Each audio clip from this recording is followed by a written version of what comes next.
oak, hackmatack,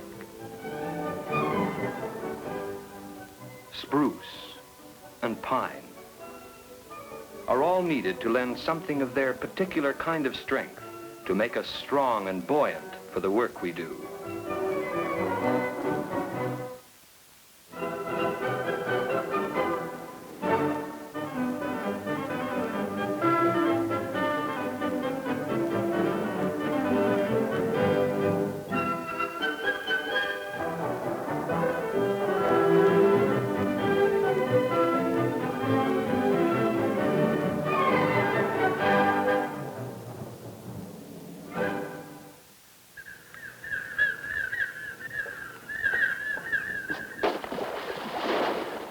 For over 50 years, Cape Island boats have been launched at Clarke's Harbour, the largest village on Cape Sable Island. On this rugged little island off the southwest coast of Nova Scotia, the soil is poor, but the sea all around is rich, so men turn to the sea for their livelihood. And here in 1907 lived one Ephraim Atkinson, who built a new sort of fishing boat. This is the model from which he fashioned it. Herb, Ephraim's son, shows it to be wide in the stern and shallow, designed to ride the waves like a gull.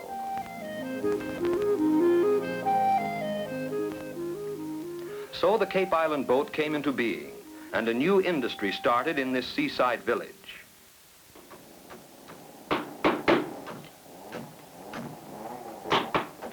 From native trees, boat builders select the wood best suited for its job in the boat assembly. Hardwood, yellow birch or oak, for the keel.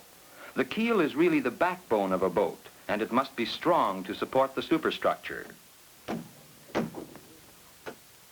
Fresh from a hot steam bath, the ribs are easily shaped, then fitted to the keel and made secure with galvanized bolts.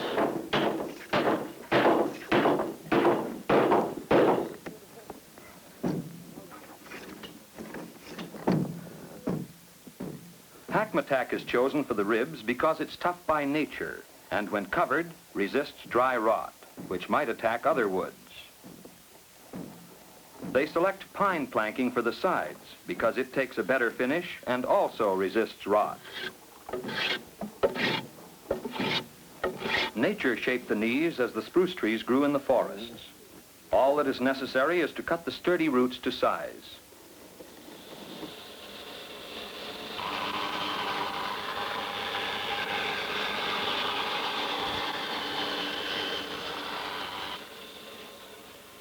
The natural curve of the grain gives added strength to support floorboards or deck.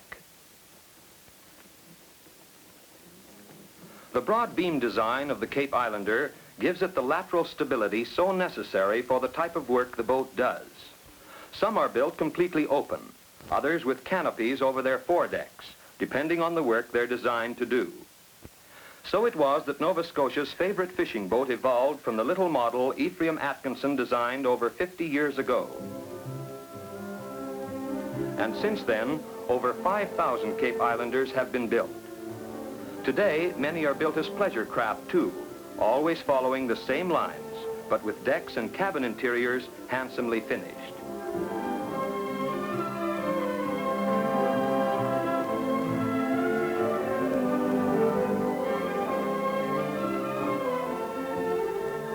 Many are built for export too. The Cape Islander may vary in overall length anywhere from 18 to 60 feet. It may be designed for pleasure or for work, but the family resemblance is inescapable.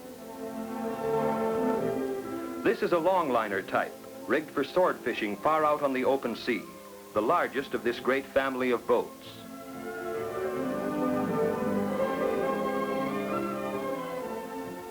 Here's another longliner, basically the same, but rigged for Danish seining.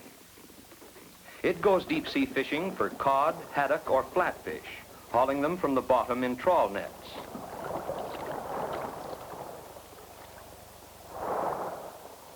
These longliners can handle 50,000 pounds of iced fish in their holds.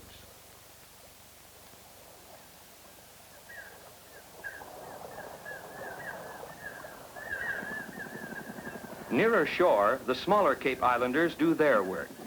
These may be equipped for lobstering with a capstan to help raise the heavy traps from the sea floor.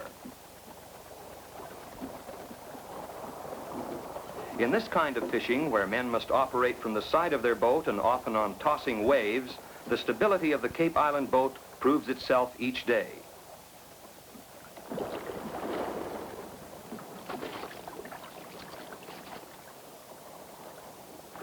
Near the shore, too, seine nets are often set for mackerel, herring, or pollock.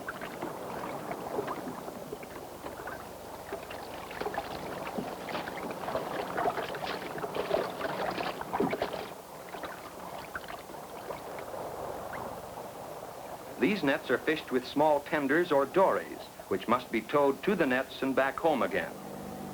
So we see the Cape Islander in the role of mother boat, towing its charges to seining nets or out to gather Irish moss.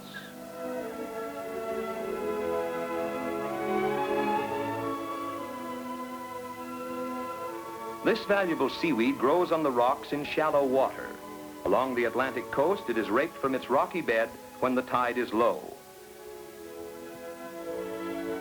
As the little boats scatter to harvest the moss, the Cape Islander stands by.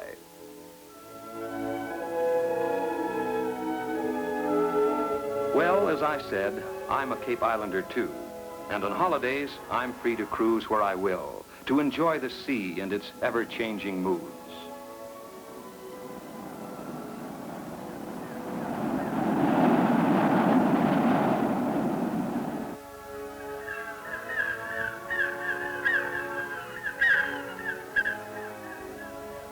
To me, the sea is never lovelier than when night shuts down over it, and the small craft head into safe anchorage.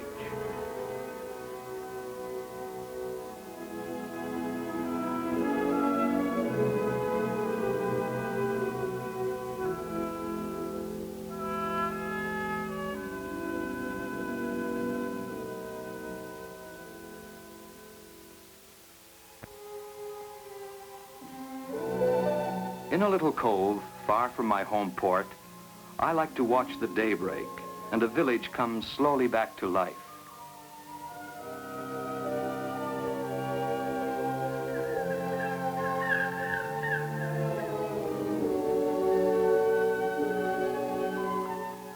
I like to watch the fishermen unloading an early morning catch and drying their nets.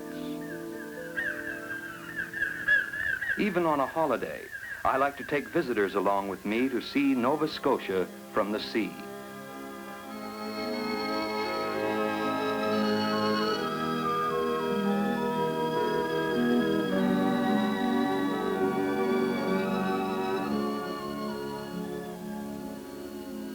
Then we seem to be in a little world of our own as we ride the waves, past islands and coves and rocky headlands.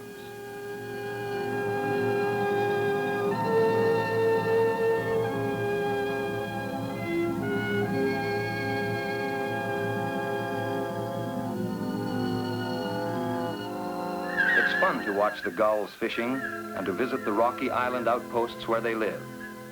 The cormorants live there too, looking as scraggy as the treetops they're nesting on. The herons, still mere babies, camouflage themselves well until they move about.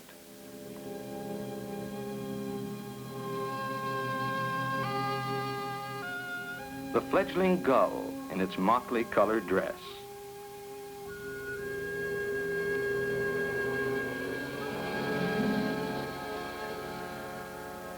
All of them unhappy with visitors to their island.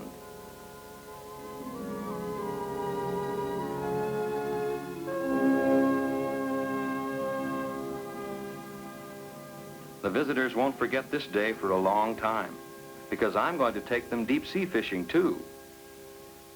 Not many Cape Islanders are equipped with a swivel chair for tuna fishing, but since I happen to be, young John has the thrill of fishing as big game anglers do. He has a fish on, all right, a pollock, too, a favorite fish in Nova Scotia waters.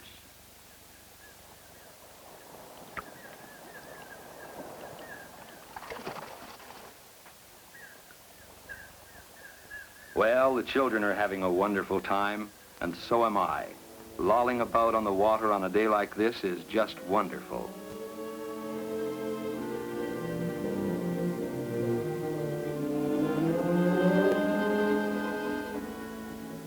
But I must take the children to see a lighthouse before their day ends. There are hundreds of lighthouses along Nova Scotia's coast, but Sambro Island Light, lonely in its ocean setting, is one of the most memorable.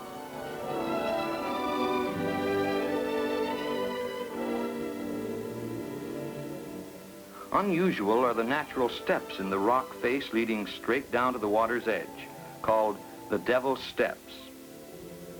You know, it's just about impossible to exhaust the places you can take people for sightseeing along a coast that's 4,600 miles long, especially when to each person the sea has a particular appeal. To some, it's fun just watching the surf roll in over rocky ledges or curl in over white sandy beaches.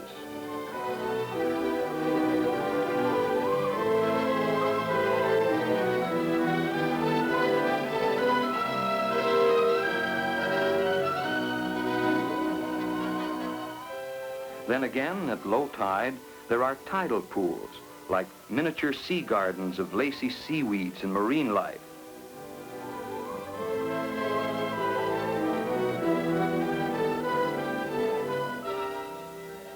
The sea urchin is a common find. It looks like a pincushion come to life.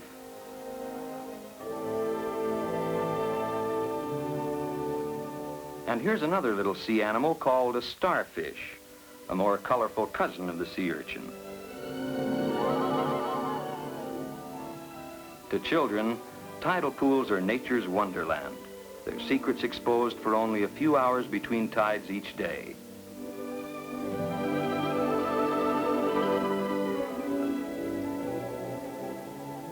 And I never tire as I watch them go exploring.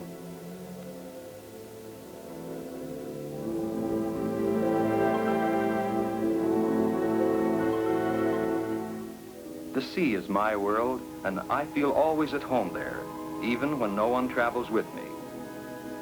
As I told you, our family of Cape Island boats came first from Clarke's Harbour, where Ephraim Atkinson's sons are still building the type of boat their father designed.